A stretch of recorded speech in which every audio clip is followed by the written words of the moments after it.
Welcome back. I thought I would give you a little dose of the crazy professor in this video segment. We will be talking about Psalm 30. Psalm 30 is a Thanksgiving psalm.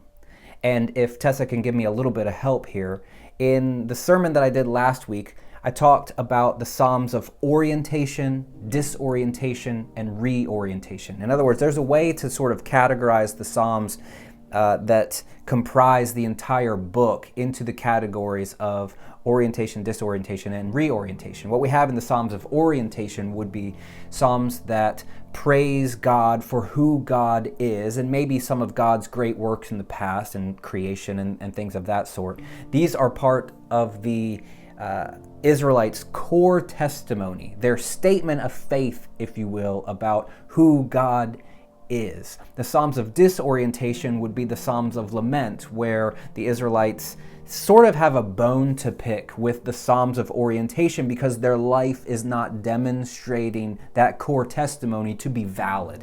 And they are petitioning God to do something, to be who God is supposed to be, because everything around them doesn't make any sense whatsoever. You've got enemies surrounding, you might have some health issues going on, you've got things in your life that you are calling God to task, to answer, to rectify. The Psalms of reorientation is the conclusion of the Psalms of disorientation, or the Psalms of lament, or the petitionary Psalms. In other words, the psalmist has prayed to God out of their need. God has responded to their prayer, and now they are giving thanks for God's intervention in their life. Now, these psalms sort of retell that story, that narrative from the psalmist's perspective, that story of need, petition, rescue, and thanksgiving. So Psalm 30 is sort of like this exemplar of the genre of thanksgiving. We're just going to dive in and I'm going to read it to you. Actually, what we get in Psalm 30 is two retellings from the psalmist of what they have been through. We'll probably just focus on the first to save us a bit of time. So it begins with the psalm title, A Psalm, a song at the dedication of the temple of David. So we have Mizmor in the beginning, we have Le David at the end, and then in between we have this kind of strange setting that this psalm was to be used at the dedication of the temple. The Hebrew term there is actually just a generic term for a house. So some people would say that this psalm, because it's focused on an individual, it actually seems to have more to do with someone who might be rededicating their home, although this psalm was used throughout Israel's history at huge moments when the temple was rededicated. One of those instances would be after Antiochus Epiphanes desecrates the temple, which leads us into the Maccabean rebellion and Hanukkah. According to some Jewish texts, this psalm was used at that rededication ceremony. Okay? So it begins, I will extol you, O Lord, for you have drawn me up.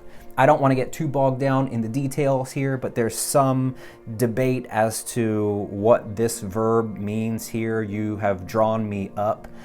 Some people think it goes with a root that is used for drawing water up out of a well. That was me drawing up my bucket.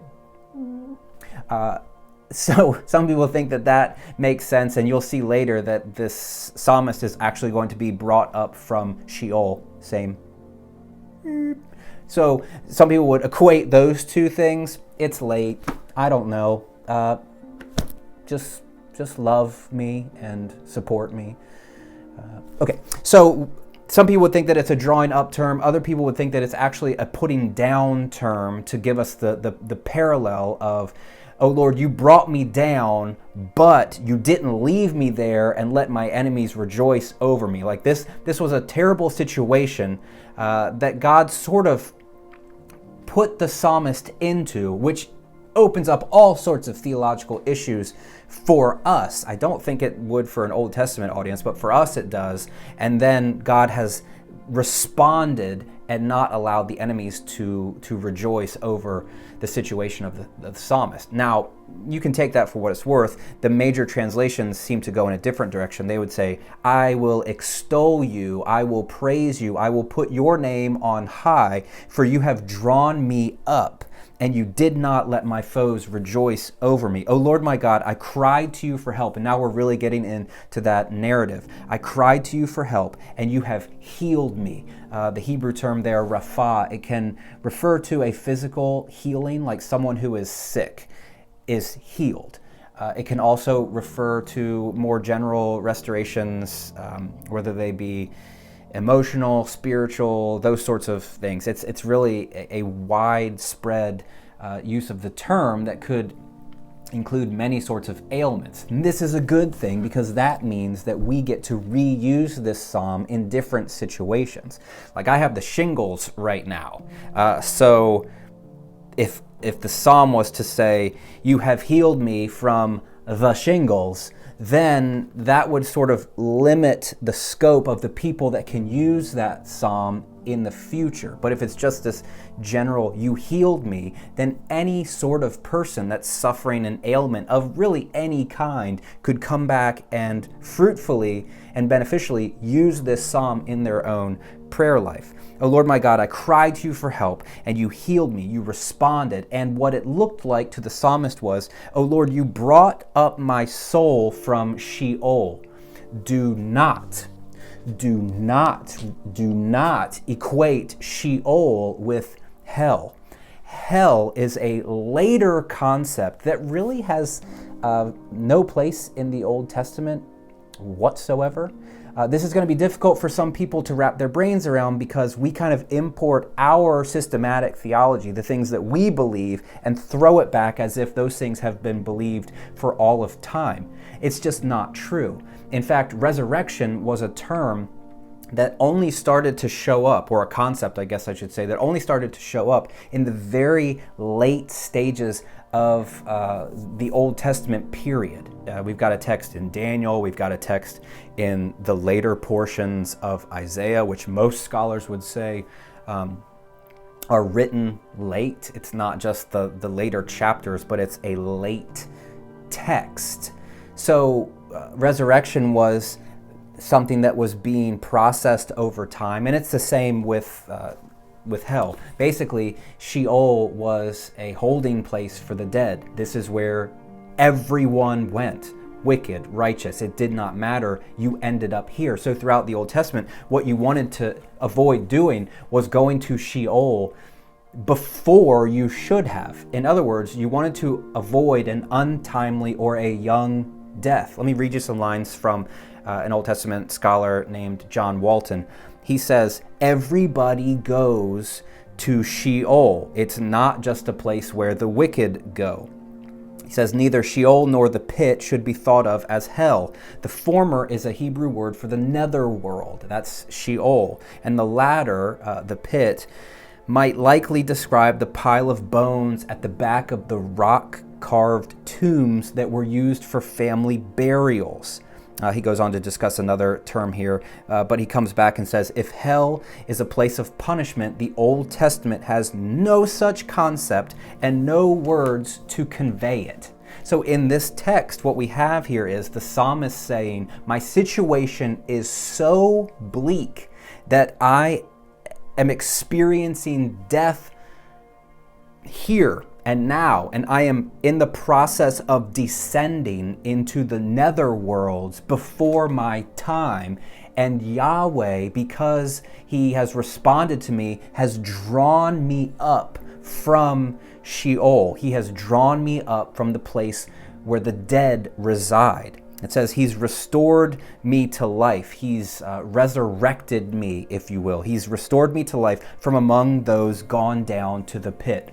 Oh man, there's a really cool nerd note here. Really cool, but it would take me a little bit of time to discuss, so I'm not going to do that now. I'm going to maybe do that later, okay? But basically, it's about the Hebrew text and some different readings that could be seen from this line here. The best one appears to be what we have in the NRSV. Yahweh has restored me to life from among those gone down to the pit. That's a drawing up of the psalmist because of their ailment, whatever it was, physical, emotional, spiritual. It was so bleak that this person felt as though Sheol was creeping into their life. Now the psalmist turns. This was my story. This was my song, praising my Savior all the day long. And now he's shifting to, and in light of that community, you've heard the story, and now I want you to do something with me. Sing praises to the Lord, O you his faithful ones. The term here is Hasidav, which is from Chesed, which means the faithful ones, the ones who sort of enact commitment to, in this case, to the Lord. They demonstrate their commitment to the Lord by the things that they do, by the chesed that they enact. Sing praises to the Lord, O you his faithful ones, and give thanks to his holy name. For his anger is but for a moment, his favor is for a lifetime. Weeping may linger for the night, but joy comes in the morning. Whoa, whoa, I'm trading my sorrows. Hey, hey. You know what I'm talking about. Daryl Evans, late 90s. Where are my people at? Where are my Gen Xers at? Okay, so I've told the story, and now I want you, the faithful ones, to do something about that. I want you to believe that what has been true for me can be true for you as well. I want you to give thanks for what has happened to me, but I also want you, in the midst of your situation, to be able to say, perhaps Yahweh could answer my prayer too, in my situation, whatever it is. Perhaps this person has the shingles. Perhaps this person has a relational issue. Perhaps this person has literal enemies surrounding their home, invading their land. And because of Yahweh's deliverance of the psalmists, then the intonation here, the implication here is that they can pray this prayer too and have God intervene for them as well. So I think some of the payoff for us would be, how are we telling our testimonies? What does that look like? How are we inspired by other people's testimonies? What does that look like? How are we believing that God will intervene or use God's people to minister to us? And what can be learned from the testimonies and the situations of our fellow believers? So we're going to throw the entire psalm on the screen and give you guys some time to process that, and hopefully that will be meaningful for you.